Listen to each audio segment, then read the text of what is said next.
and gentlemen, to the Horse Races Now podcast. Boy, do we have a special treat for you today. So along with Kenny in studio, we have Miss Annie McPeak with Kenny. Hi, Annie. How are you? Good. Thank you for joining us today. Kenny, I guess you guys are having a little dad-daughter day. This special guest cost me a fortune. I guarantee she does. She got up early this morning, popped out of bed, said, "Dad, I want to go see the horses trained." And we watched Torpedo Anna in the first set, and we watched our Oaks filly, Okay. Milady, Yeah. and rendered judgment. Right. And then she had some new friends that she showed around the backside. Yeah. Yeah, and she got to feed Anna peppermints. Nice. And play with my phone. Yeah. No, Annie, are you off school today? Or is this like this tell is anybody. no, okay. Well, we have those days too. It's a mental health day. That's all you got to say. Mental health day is all you need to tell them. They'll understand that. Kenny, we got a ton to get into. I'd like to start with the Netflix show. So you had told me you hadn't even seen it yet. Have you watched all the episodes now? We watched through episode 4 last night. Mm-hmm. One thing that I learned, I need to lose some weight. Man, the camera does that. I hate it. Every time I watch one of these, I think the same thing. Yeah. I tell you what, my impressions are, Kenny, I've watched it all. I felt like you and Sherry came off amazing. We were just being ourselves. Well, here's the thing. You never know. And you don't have any say in that. So they're following you around, and they can make you look however they want. Yeah. So I felt like you came off great. I felt like Brian Hernandez came off great. His family, very genuine. I loved how they played off of your and Dwayne Lucas's relationship. I Yeah. thought that was fantastic. Really cool. I had no idea you guys kind of had that banter back and forth. He's like a father figure to me, though. I went to work to try to get a job working for him straight when I first went on the track, and his stable hadn't come in, and he's always been somebody that I really looked up to. But he really, in many ways, is close. We're close. So my favorite line of the entire thing comes from Annie. So I was watching obviously the show, and you, after Mystic Dan won the Derby, you're going up to talk to Brian, and you're talking about what a great ride he had, Yeah. and how, hey, he did fantastic. And Annie said, well, that's why we have the best jockey. Yeah. I thought that was just such a cool line, how she said that when walking over, and that was featured in the show. So you're going to be famous now. You realize that, right? All your friends are going to be like, hey, I saw you on TV. It's going to change your life a little bit. I think they obviously focus on Frankie Dettori quite a bit, which is interesting. I had no idea he'd never ridden over in the States before. I mean, I knew the name. What's your take on Frankie Dettori? I need to ask you that, because they focus on him big time on that show. Look, obviously very accomplished jockey. He's kind of turning his world upside down by leaving Europe and then coming to the U.S. And he's got one of the best agents ever. I've only ridden him a couple of times. Okay. Haven't really ever gotten any rhythm with him work-wise. And I don't see us doing that because he's going to probably base more in California than he does. Well, it looks like he's riding a lot of Baffert horses. Yeah, that's fine. But I in Brian we trust. Well, exactly. I really don't have any intentions of moving away from Brian Hernandez. He's continuing early this morning. He was there for the first set, wasn't he, Annie? He was right out there. He's going to continue to keep it steady, and that's all we need to do. But back to Frankie. I've spent some time around Frankie and had dinner with him, long dinner with him in New Orleans this winter. I know he likes fine wine. Yeah, you can tell that. They show that. They show that on the show too. Yeah, he doesn't drink cheap wine. Do you think his age affects his riding at all? I mean, because listen, they talk about the athletes you have to be a jockey. I don't know. I really don't know. I don't know him I don't know how he rode when he was younger. Well, right, because he didn't ride over here. Yeah, but I think his struggle here is going to be that he's going to have to come up with the quality horses that he had in Europe, and if he can ride for Bob, he'll get them. But it's a big challenge for him. But look, he looks like he's working hard, and He certainly looks fit, pretty well focused. Boy, I tell you, as they focus on him a little bit, he had some good days. Obviously, what was that one day somewhere, maybe Saratoga, where he won 6 or 7 races. So yeah, but that pretty was cool. in Santa Anita, I think. That was Santa Anita. That's that right. was an amazing thing to watch. The other thing that I loved, obviously I knew the Mystic Dan story with the Derby. I didn't follow the Preakness as much, so I thought that was a kind of a cool episode. I wanted to get your thoughts on that because they were talking about. I haven't watched it yet. Oh, you haven't seen that one? No, I got to episode 4. I was so busy at Keeneland this week that I just Maybe that was episode last 5. night watched a few episodes, but I didn't get to the 5th. Okay. The 6th. Well, what did you? All right. Matter of fact, I should stop cold at the 4th one. He just told Mom that he needed to go to bed because he was going to wake up early in the morning. Well, I think he wakes up early every morning. That's part of being a horse trainer, right? Annie, could you wake up that early every morning? I wake up at 6:30 for school every day. That's too early still. I know. She jumped up this morning. I was really proud of her.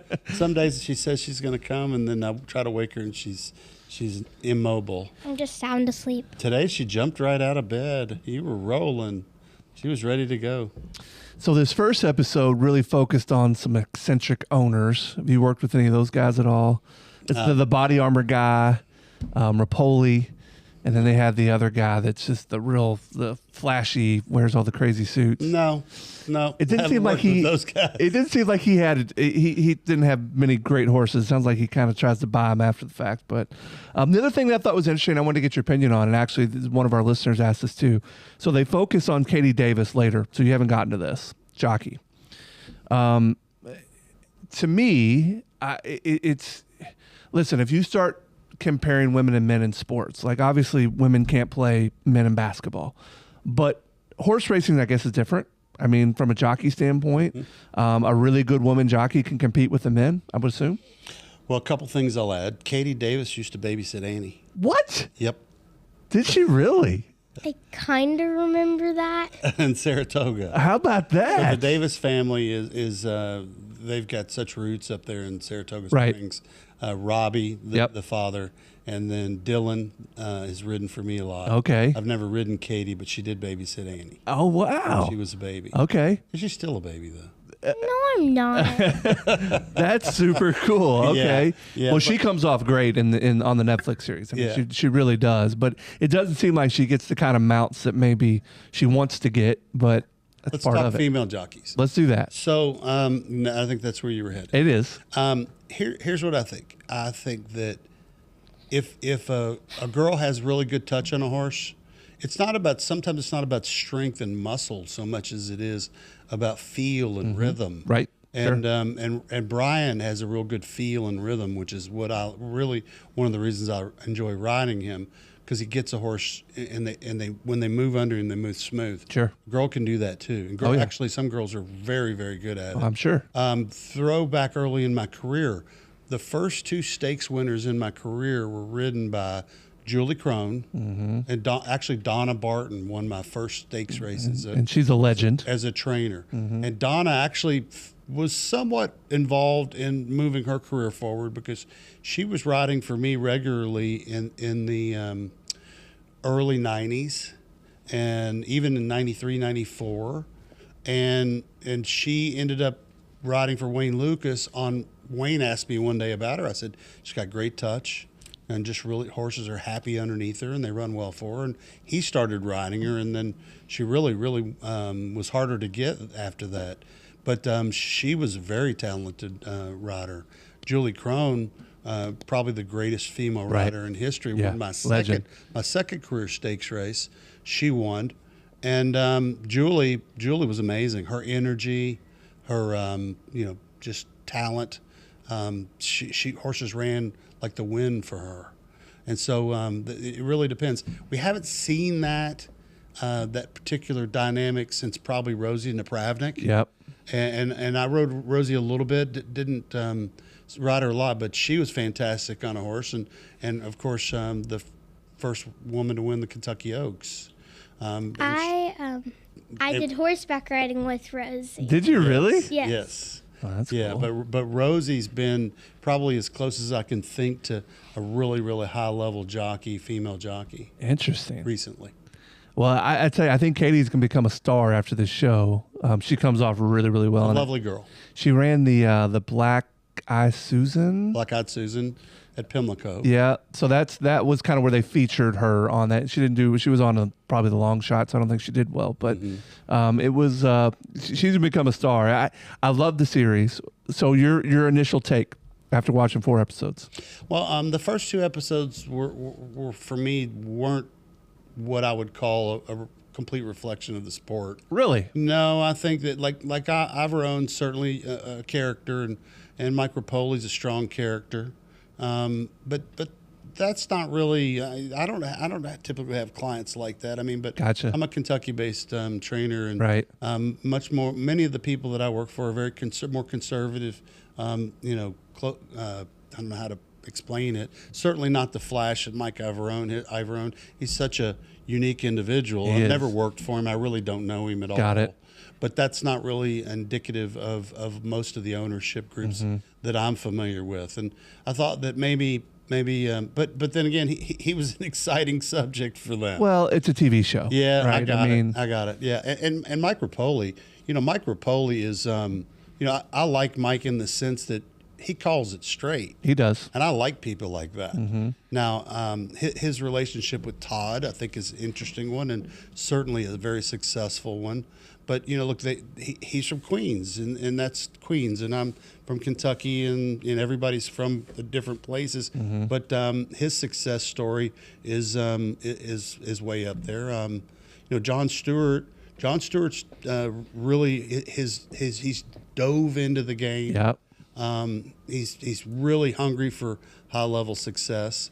I've had a couple of horses. You have had a couple for John. Yeah, Interesting. and I know John, and lovely man, and just well, he's got a horse farm in Lexington, right? yeah, he does, and he's hitting it hard and strong.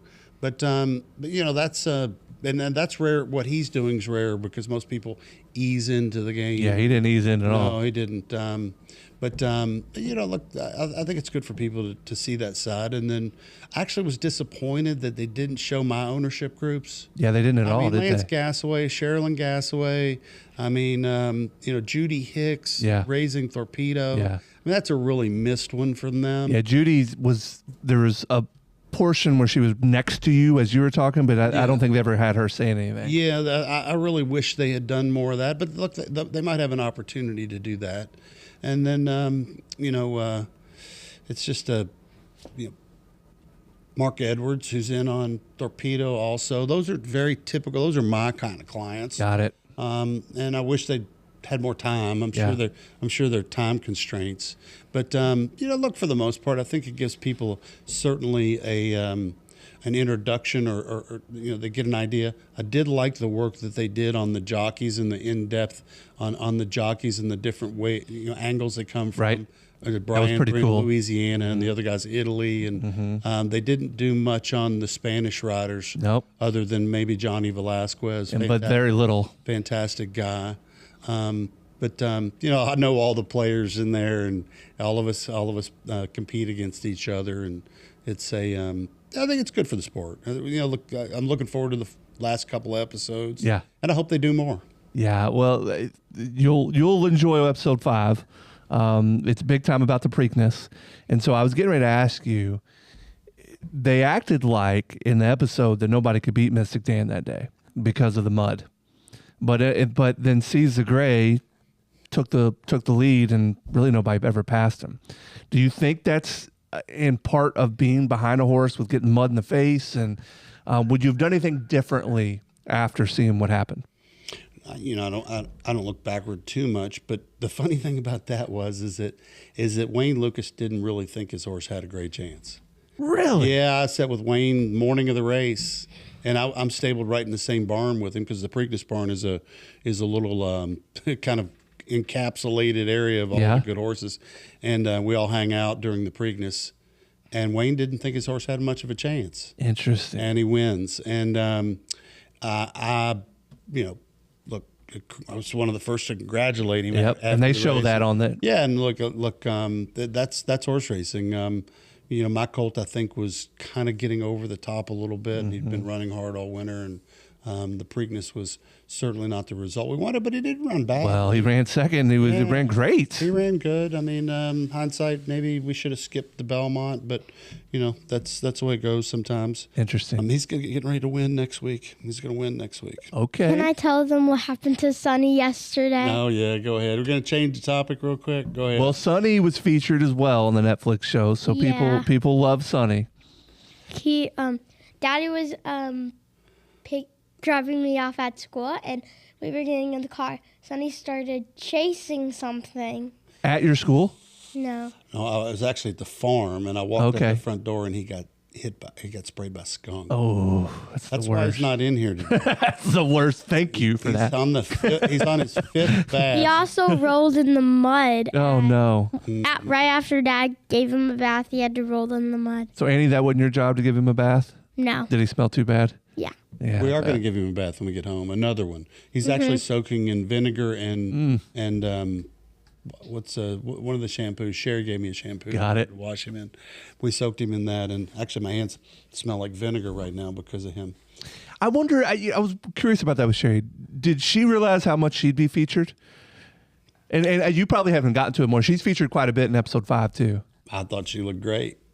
Oh, well, she Yeah, did I mean, fantastic. Yeah, no, that's typical. I didn't know the piece about them being in the kitchen at Oaklawn Yeah. when we won the first race. Yeah. Yeah. I hadn't seen any of that. And of course, I was already at the paddock to run Right. horses. I didn't realize they'd left somebody behind.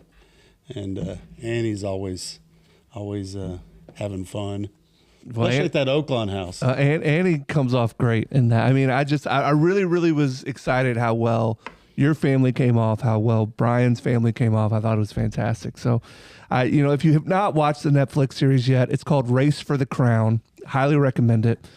Please watch. It shines, I think, a good light on horse racing. It's kind of interesting to hear your take on that, Kenny. That first episode's not exactly what you thought it should be, but I do think for a TV show, it's good for the sport. Yeah, for sure. I think if I produced it, it would have been much more boring. Well, Why would it be boring? Well, like I said, question. a lot of the people that we work for, they're not as well dressed as Mike Ivorone. Let's just put it that way. well dressed is that is a I don't He's a even know if you can character. use that. He's a character. All right, we have all kinds of questions we got to get to. This first one you might be able to answer here, Annie. So Ernie says he loves labs. He's on his number 8. How old is Sonny? He's 6, and he turned 6 on February 6th. Awesome. All right, so Sonny is 6 years old. Thank you for that, Ernie. Let's see here. Daniel wants to know, would changing the purse payout so that every horse at least gets some money help fill races? And he wants to baby back off your Cincinnati Reds analogy, which I thought was a great analogy as well. The Reds backup infielder still gets paid, whether they lose to the Dodgers or not. Shouldn't all horses get something? Just an idea. What do you think, Kenny? I myself don't like that. I think that you should be rewarded for first, second, third, and fourth. I think it should be 65, 20, 10, 5. Well, that's not what it is now, right?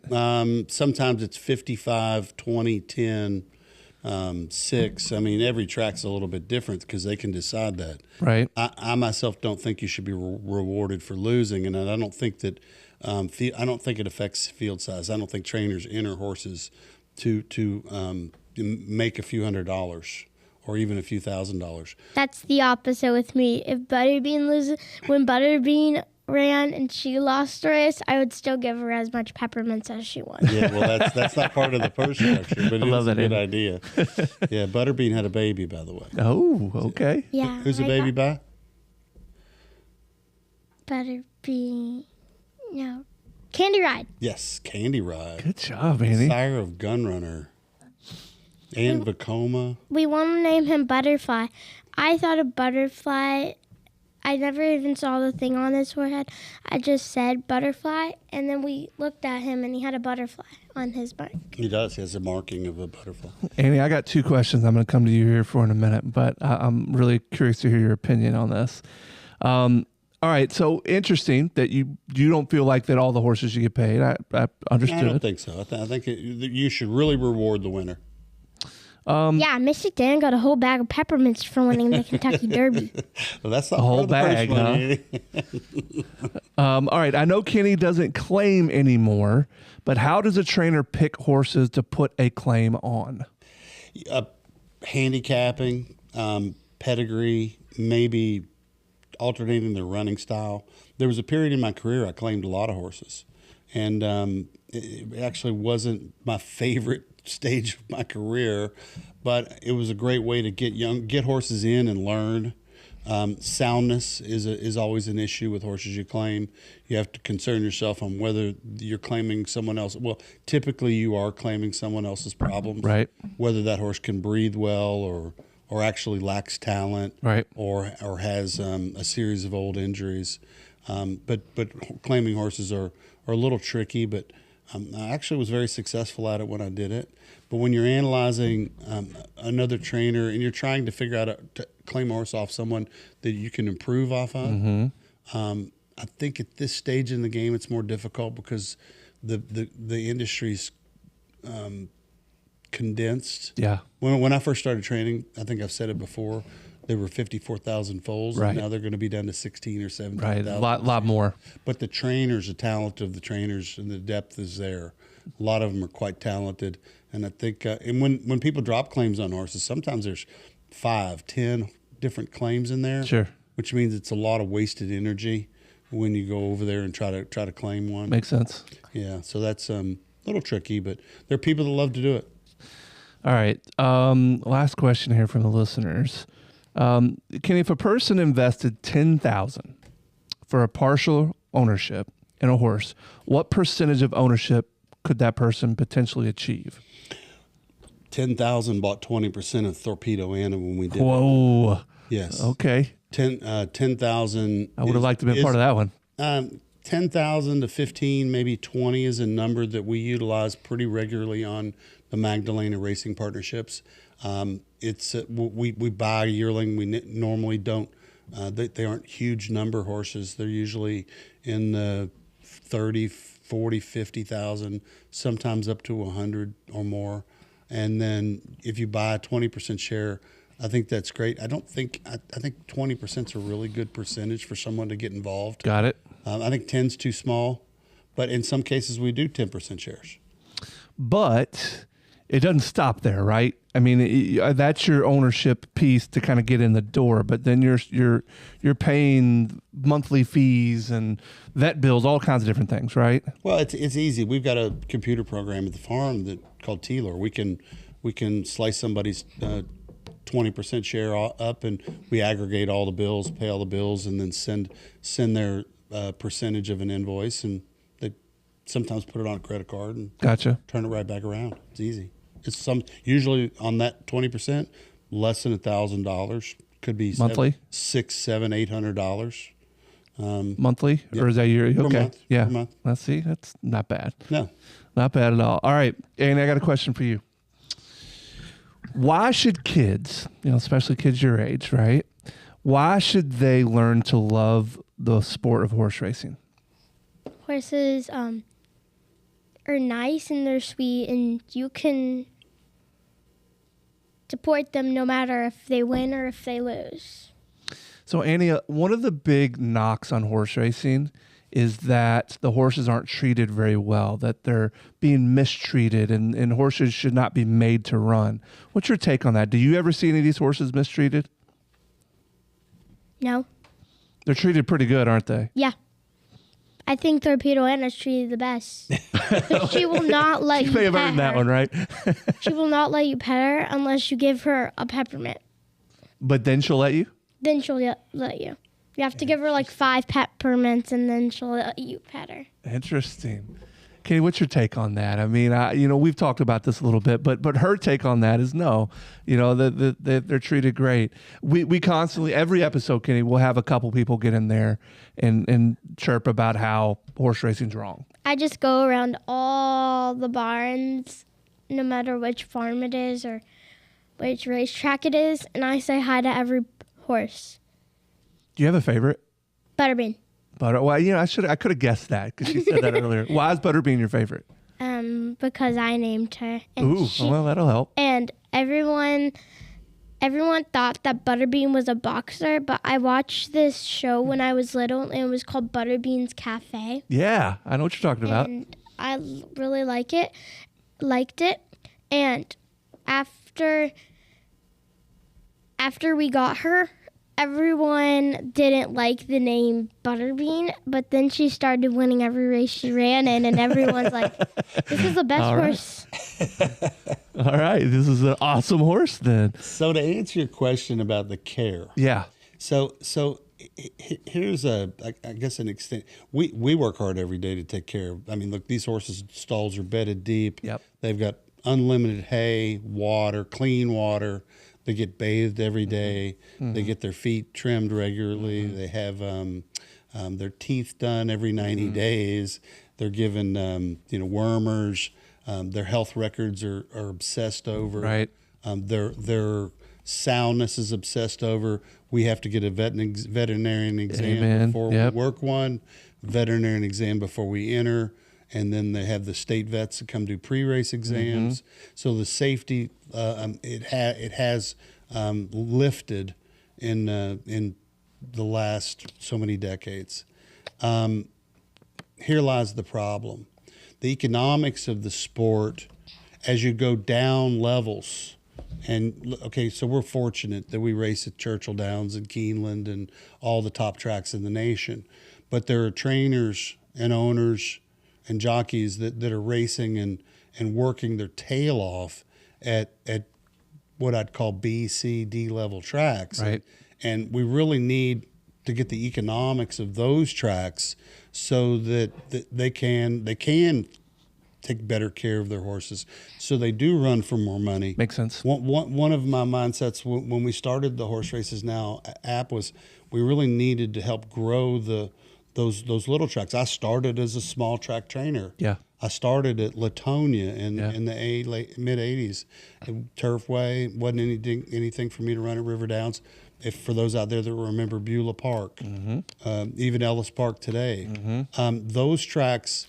And Ellis is fortunate on the Kentucky circuit, but those tracks, the economics really, really needs to be lifted. We need to really put a lot of more focus in on making sure that those horsemen do better, those owners do better, those jockeys. It's not all about Kentucky Derby, Preakness, Belmont. Right. It really does. And for those critics, that gives them fuel when those lower level tracks. Good point. You know, the Finger Lakes of the world, where the backside is not, in some cases, I mean, they need finances to be able to really clean up things. And I know they work hard to do it, and we've been supported in many cases by casinos or historical horse racing, and that's a little disconcerting, but at the same time, look, horsemen are doing everything they can to take good care of their horses. People are passionate about taking care of horses at every level, but we do need so that they can get better help, better resources, better purses. It all feeds itself. And we really need to figure a way to get the sport growing from the bottom up as opposed from the top down. Yeah, that makes a ton of sense. All right, Kenny, we sit here on April 25th because we'll air. That'll be the date this goes out. Obviously, Oaks Derby right around the corner. Take charge, my ladies, in the Oaks. Let's start there. What do you think of her chances? Well, for those out there that are really paying attention here, we have got a little quarter crack on her hoof that I was dealing with going into the Fantasy. And we fixed it between the Fantasy and the Ashland, and she nearly won the Ashland. And this morning, it popped back up. She's still got a little crack in that hoof, and it's going to make my job getting her to the Oaks tricky. We've got 8 days, and it's not unusual for you to be able to patch, stitch a quarter crack, and be able to run the next day. But that's one of those, if this thing went the wrong direction, then there's an off chance we might not make the race. That's a scratch. But so we'll see. And then Render Judgment is a horse that's sitting on number 21 in earnings right now. He's training fantastic, but he really hasn't shown that he's of the speed or shown the kind of speed that it takes to win a Derby. Now it is a mile and a quarter, and a lot can happen. And of course, the old saying is, "Oh, don't forget Rich Strike. Don't forget Rich Strike." I mean, so when that horse won the Derby at the incredible odds and such a long shot, it does leave a glimmer of hope. So right now we're just kind of sitting and waiting, and we've got 2 days to make these entries. We've got to do that Saturday, and there's some decisions to be made. Is Render Judgment in the field at this moment or not? No, he's not. He's number 21. He needs one out.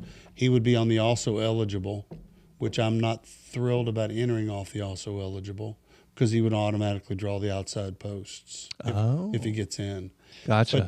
But we're like I said, we're just kind of sitting on it right now, and we've got a couple days. Somebody told me one time, never make a decision till you absolutely positively have to. Yeah. But we're going to have to make a couple. So we have somebody here on one of our episodes wanted to come to Render Judgment's defense here and talk about how the competition that he's ran against has been really good and that his times have been really good and that Render Judgment is an exceptionally talented horse that could really get it done. So there's a bunch of stats here, but they're obviously a fan and thinks that Render Judgment should potentially be in the Derby. So hopefully that's what happens. I hope their future book wager didn't cloud their judgment. Could be. You know, sometimes people made that wager back in the fall or whatever.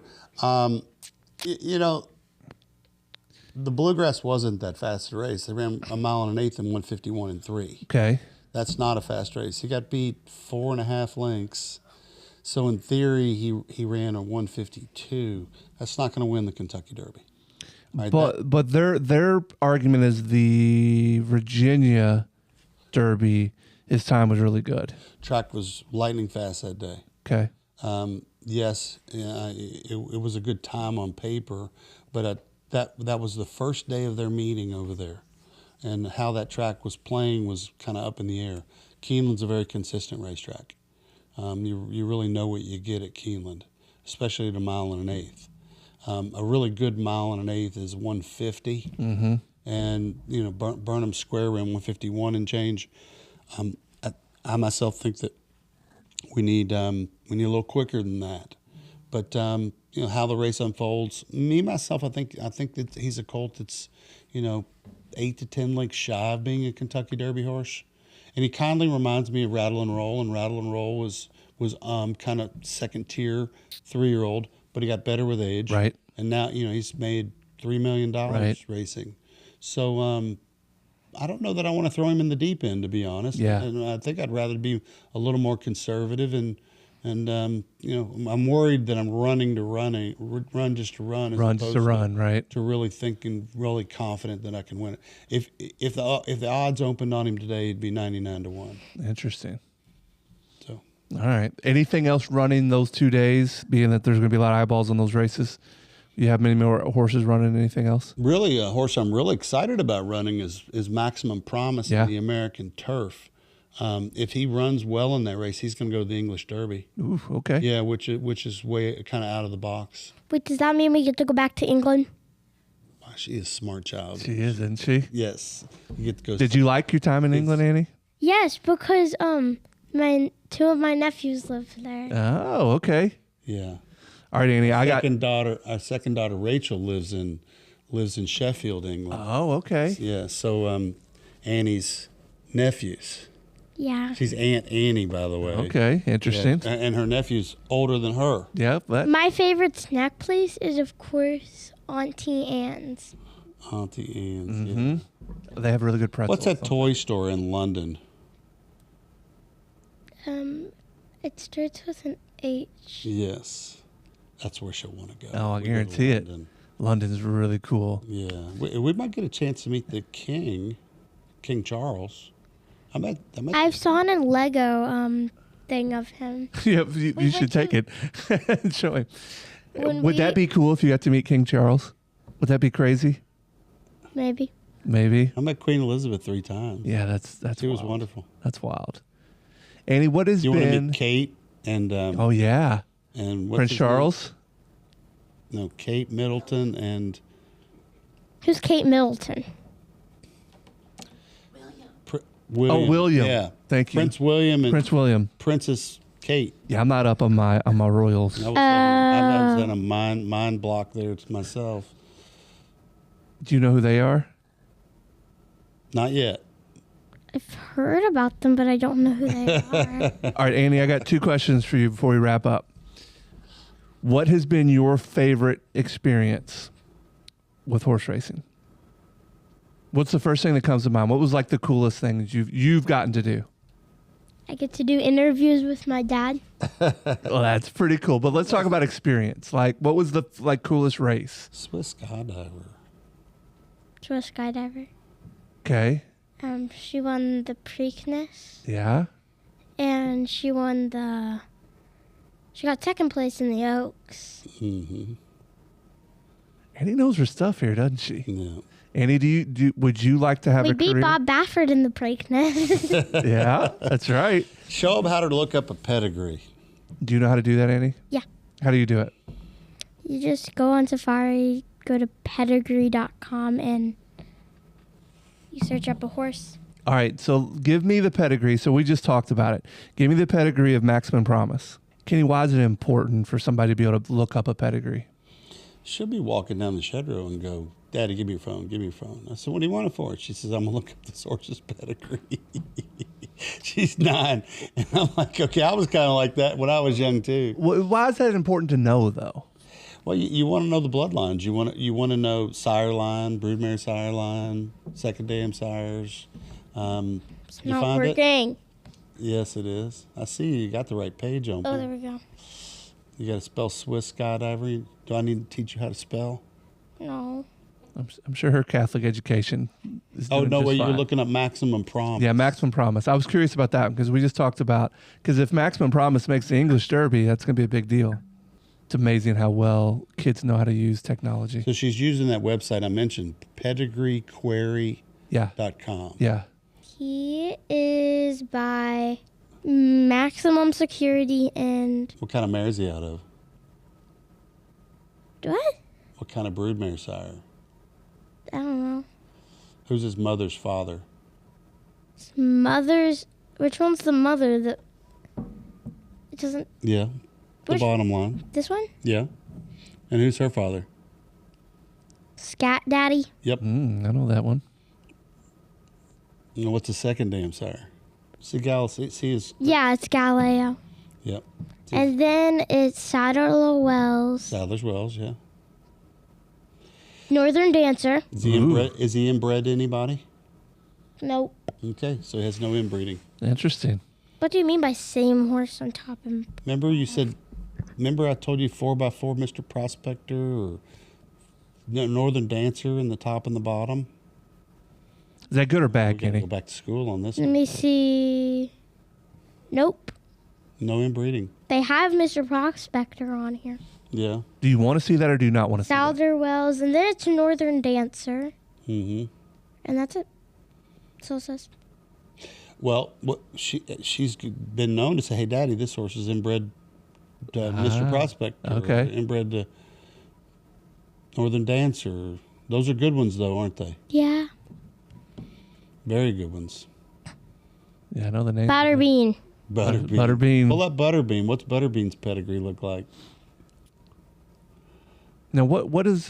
We haven't mentioned that name before, Kenny. What's Butterbean? What's her background? Butterbean was a filly that I bought for $22,000. One of the last horses I bought out of the Keeneland sale years ago, and we put a group together. A really nice group of people are involved in her, and she won 3 stake races, including the Iowa Oaks. Okay. And she would come from a distant last every time. Okay. She was always last early, wasn't she? Yeah, she was a smart horse. She would start in the last and save her energy, and then when they're really close to the finish line, she would just whoop in front of all of them and say, "See ya." Peace. Oh, that's cool. Come from dead last every time. So she had this unusual running style. Yeah. She won the Iowa Oaks. Okay. Doing it. But Butterbean is by Klimt, who's a son of Quality Road, and she's out of a Johannesburg mare. Okay. Johannesburg's the brewer. Doesn't say. Oh yeah, Klimt 6. Yeah.